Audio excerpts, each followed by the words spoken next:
Let me see Steph ball out in the finals, and I will reevaluate. But I'm sorry. Until then, 4 players are better than him only because AD missed the playoffs. Then it would be 5. LeBron, Kawhi, KD, and the Freak. Well, first of all, you don't get to sit up there and change the question to your own narrative. You gave us a top 5. Here's your problem. We didn't ask for your top 5. The question was the world's best player conversation.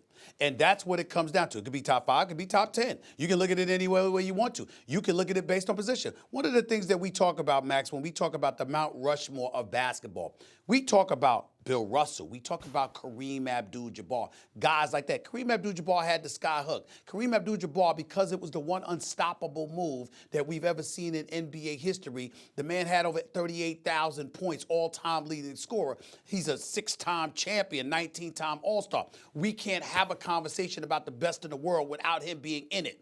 Him and Steph Curry are 2 entirely different players who impact the game in entirely different ways, okay? So you can't just look at it like that and look at your top 5 or whatever.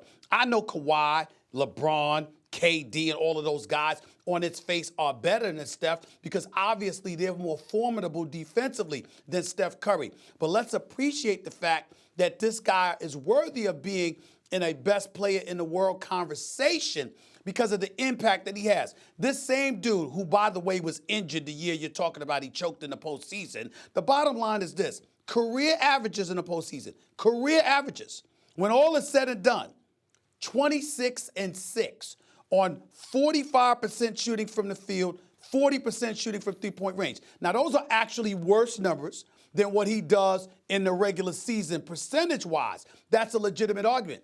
But he's a 3-time champion. He's en route to a 3-peat, meaning his 4th title. He's been to 4 consecutive NBA Finals. How many NBA Finals MVPs? He has 0. He has 0. I understand that. Which is why. Time out. Wait a minute. Don't change the argument. I didn't say he's the best player in the world. We're talking about whether he's worthy of being in a conversation because of the impact that he has. I remember one time I said to you, look at LeBron James. You know something, Max, that I can't ignore? Something as simple as free throws. Steph Curry's shooting 90% from the free throw line. LeBron James is in the low 70s. What I'm saying to you is that there are different ways to impact a game. And when it comes with shooting the basketball or his mere presence on the court that spreads the floor and opens things up for everybody because he's a threat literally from the moment he walks past half court. He's a revolutionary player. And a great player, and he's going to be in the Hall of Fame one day. You have the nerve to bring up Bill Russell in the same sentence as Steph Curry?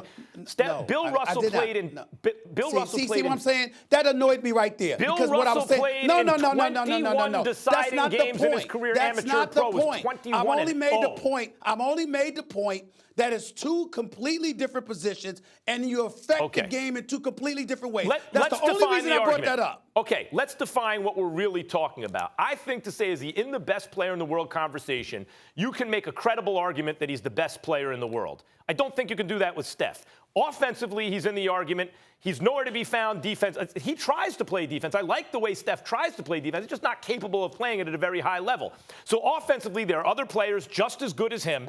Defensively, he's not in their class, and he's choked in the finals. So the answer is you cannot make the argument that he's the best player in the world. So he's not in the best player in the world argument. I don't think he's choked in the finals, A. B, when we think about somebody like Kareem, for example, and the unstoppable sky hook, what could Kareem do on the perimeter? Nothing. What I'm saying to you is there's different ways to impact the game, and that's what I take into consideration. Even when Steph Curry is not, quote-unquote, at his best, because his presence has such magnitude attached to it, I'm looking at how his presence affects other players. I'm looking at other players who are formidable offensively, and all of a sudden they go against Steph Curry, and they're petrified to make a mistake because they know he'll make you pay. I look at things like that. I hear you're arguing about his impact on the floor and also, by the way, his impact beyond the floor, his impact on the game of basketball. But Max has clearly said he's not in the best player conversation because according to Max's definition, he's 5th, and his conversation goes 3 deep.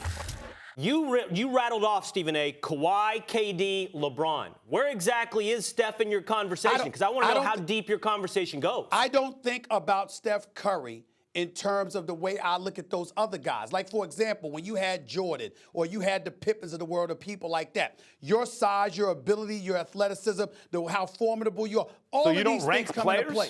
I look at Steph Curry as a point guard. Isaiah Thomas Here, let's was do it one of the another way. great. Hold on. Let's do it Isaiah another way. Thomas, hold on. Isaiah Thomas was one of the great guards we'd ever seen. But because of his miniature size and stature, we call him the greatest small guard of all time. We don't put him in the greatest player conversation because his physicality alone comes with limitations. Okay, but whatever. It's not fair. It's not pound for pound like boxing. Here's a way to do it. Who's the best player in the world according to you right now? KD. And if he didn't exist, who would be the best player in the world according to you right now? Probably LeBron. So that's your number 2, etc. If you keep doing that, when do you get to Steph? When did we get to Iverson? Not at 1 or 2. Currently. We're talking about currently, though. Now. No. What I'm trying to say to you is this. When you have somebody that's electrifying, you take into the pound for pound does matter. It does matter. Okay, if we were talking pound for pound, I suppose you'd have to give it to Steph.